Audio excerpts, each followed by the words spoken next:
حیات النبی کے اوپر دار و مدار ہے ایمان کا. یہ مسئلہ ہمارے ہاں تو خیر اللہ کا شکر اتنا زیادہ نہیں. پنجاب میں جا کے دیکھو یہ مارے کا تو اس کو بڑا زبردست مارے کا پھیلا ہوا ہے. تو اس میں لگے ہوئے ہیں. حیات کی کنہ کیا ہے؟ اللہ تو نبی کریم صلی اللہ علیہ وسلم کی قبر میں حیات ہے تو کنہ کیا ہے اس کی؟ کس قسم کی ہے؟ وہ برزخی ہے، وہ جو کیا کہتے ہیں عنصری جسد عنصری کے ساتھ ہے یا کیا ہے؟ اس پر ایک طوفان کھڑا ہوا ہے. اگر پوچھو کہ بھائی کیا قبر میں پوچھا جائے گا کہ حیات النبی کی حقیقت کیا تھی؟ کچھ پوچھنے کی بات نہیں.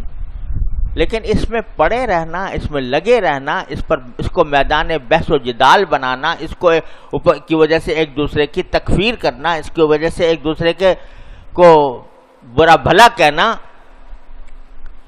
یہ دین کا مزاج نہیں ہے.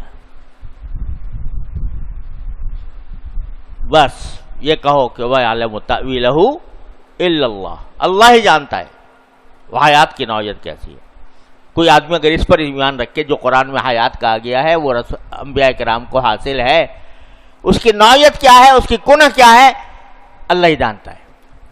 تو بس بات ختم ہوگی. اب تم جا کے اس کی تحقیق میں پڑے ہوئے ہو کہ بھئی اس حیات کی نوعیت کیا ہے، کیفیت کیا ہے.